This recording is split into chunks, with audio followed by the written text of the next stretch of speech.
Hello സുഹൃത്തുക്കളെ, നാളികേരം നമ്മൾ പൊട്ടിച്ച് ചിരണ്ടുക. ആവശ്യത്തിന് എത്രയാ വേണ്ട ഓരോരുത്തർക്ക് ആളക്കനുസരിച്ചൊക്കെ നമ്മൾ ചിരണ്ടുക.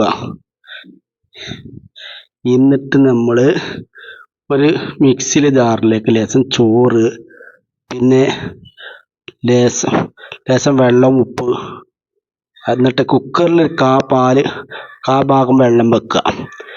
എന്നിട്ട് അത് നല്ലോണം നേരെ അടച്ച് വെക്കുക. കുക്കർ അടക്കുക. 1/4 ഭാഗം വെള്ളം ആവശ്യമുള്ളൂ കേട്ടോ, തോനെ വേണ്ട. എന്നിട്ട് നമ്മൾ അടക്കുന്നു, കണ്ടില്ലേ? ഇതുവരെ നേരെ അടക്കുക. ഇപ്പം നമ്മൾ വെക്കുമ്പോൾ ഇങ്ങനെ അടക്ക് പഴച്ച് പോവുകയൊക്കെ ചെയ്യും. അത് രണ്ടാമത് അടക്കുക. കണ്ട വെള്ളം കണ്ടില്ലേ? 1/4 ഭാഗമുള്ളൂ കേട്ടോ വെള്ളം, ഞാൻ പറഞ്ഞതാണ്. 1/4 ഭാഗമുള്ളൂ. നേരെ അടച്ചതിന് ശേഷം അതിൻ്റെ വിസിൽ ഊരി വെക്കുക. വിസിലുണ്ടല്ലോ നമ്മളെ മറ്റേ മേലുണ്ടാവണേ, അതിന് വിസിൽ ഊരി വെച്ച് പുറത്ത് കളയേണ്ട. എന്നിട്ട് നമ്മൾ പൊടി നനയ്ക്കുക. ആ ചോറ് തുപ്പാടെ കൂട്ടി മിക്സ് ചെയ്തിട്ട് ഇളക്കുക. അതിലേക്കുള്ള ആവശ്യമുള്ള വെള്ളം, അതേപോലെ ഉപ്പ്, ഇതൊക്കെ ആവശ്യത്തിന് ഇടുക. ഓരോരുത്തർക്കും ഓരോതല്ല. എന്നിട്ട് നമ്മൾ ഈ ചിരട്ടപ്പെട്ട് ചൂടുന്ന പാത്രത്തിലേക്ക് ലേശം നാളികേരമിട്ട് ചില്ല് വെച്ചതിന് ശേഷം നാളികേരം ഇട്ട് നമ്മൾ നേരത്തെ മിക്സ് ചെയ്ത ചോറും പൊടിയും കൂടി മിക്സ് ചെയ്തത് അതിലേക്ക് ഇടുക. പുട്ടുപൊടിയാണെങ്കിൽ ചോറ് മിക്സ് ചെയ്യേണ്ട ആവശ്യമില്ല. അത് വീട്ടിലെ സാധാരണ പൊടിയാകൊണ്ടാണ് ചോറ് മിക്സ് ചെയ്യുന്നത്. അതിനുശേഷം അത് നല്ല നിറച്ചതിന് ശേഷം അതിലേക്ക് നാളികേരം ഇടുക. നാളികേരം ഇട്ടതിന് ശേഷം നമ്മളത് അടച്ച് വെക്കുക. എന്നിട്ട് നമ്മൾ നേരത്തെ വെച്ച കുക്കറിന് മേലെ അത് വെക്കുക. അതിന് അടിയിൽ എൻ്റെ തുള ഉണ്ടാകും. എന്നിട്ട് നമ്മൾ കുറച്ച് നേരം ഇങ്ങനെ അത് നോക്കി നിൽക്കുക.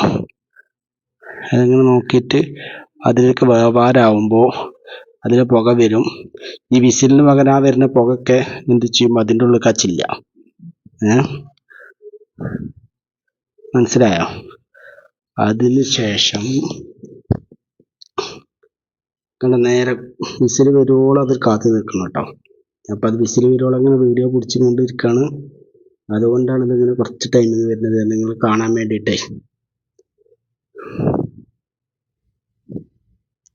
ഇങ്ങനെ കാത്തു നിൽക്കുകയാണ്. എളുപ്പം പുക ഇവനത് ആവി വരും കേട്ടോ. ആവി എളുപ്പം വരും. നമ്മൾ ടൈം എന്ന് പറഞ്ഞാൽ ഇപ്പോൾ വെള്ളം ചൂടായിക്കൊണ്ടേ നേരെ എളുപ്പം വരും ആവി. നേരെ ചൂടായി ഇരിക്കുന്നെങ്കിൽ കണ്ടില്ലേ? കുഴപ്പം നമ്മൾ ആവി വരച്ചിട്ട് കാത്തു നിൽക്കുകയാണ്. എൻ്റെ കൂട്ടുകാരൻ കണ്ണാപ്പിയും കുഞ്ഞാലിക്കുട്ടിയും ചെറുമിത് ഈ വിവരം അറിയണ്ട. അവരാൾ ഗുണ്ടകളാണ്. അവരറിയണ്ട. അവരറിഞ്ഞാൽ ബുദ്ധിമുട്ടാണ് കേട്ടോ. കണ്ണാപ്പിയും കുഞ്ഞാലിയും നമ്മളത് ആവി വന്നു. നമ്മൾ മേലത്തെ ഇത് തുറന്നിട്ട് ഗ്യാസ് കുറച്ച് വെച്ചിട്ടതിന് ശേഷം അത് നമ്മൾ ഒരു പാത്രത്തിലേക്ക്, ഞാൻ കുറച്ച് ഉണ്ടാക്കിയതൊക്കെ പാത്രത്തിലേക്ക് വെച്ചേക്കും. കൊട്ടുക, പാത്രത്തിലേക്ക് കൊട്ടുക. അതിൻ്റെ ചില്ലുണ്ടല്ലോ, നമ്മൾ പുട്ടും കുറ്റിയിലൊക്കെ ഉണ്ടാവുന്ന ചില്ല്, അതിലേക്ക് പിന്നെ എടുത്ത് വെക്കുക. അതിൻ്റെ മേലെ വെക്കണ്ട കേട്ടോ. പിന്നെ അല്ലാതെ വെക്കാതെ വെച്ചാൽ പൊടി കീപ്പിട്ട് കുക്കറിലേക്ക് കയറും. കണ്ടോ? ആ പാത്രത്തിൻ്റെ അടി കണ്ടില്ലേ? അതിൻ്റെ ചില്ലും മറ്റു സാധനങ്ങളൊക്കെ ഉണ്ട്, കണ്ടില്ലേ? അതിൻ്റെ മുടി ഭാഗമാണ് നമ്മൾ കുക്കറിൽ ആ വിസിലൂരിയ ഭാഗത്ത് വെക്കേണ്ടത്.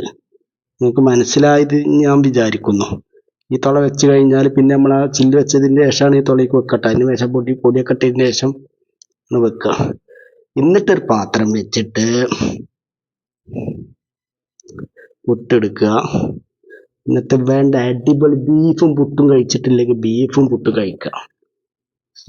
ഒന്നൊന്നര അടാറ് ഭക്ഷണം കേട്ടോ. കണ്ണാപ്പി റിയാസും ചോറൊന്നും ഈ വിവരം അറിയണ്ട. അതിൽ മേലൊന്നും പോവില്ല. തീറ്റ പണ്ടാരങ്ങളാണ് അവര്. ബീഫും പുട്ടൊരു അടാറ് കോമ്പിനേഷൻ തന്നെ കേട്ടോ ഞാൻ പറയണേ. എൻ്റെ ചാനൽ ആദ്യമായി കാണുന്നതെങ്കിൽ സബ്സ്ക്രൈബ് ചെയ്യുക. പുട്ടും ബീഫും ഇങ്ങനെ കുഴക്കുക. എന്നിട്ട് വേണ്ടവർ വേണ്ട പോലെ കുഴച്ചതിന് ശേഷം നല്ല അങ്ങോട്ട് തട്ടി വിടുക. ഓക്കെ.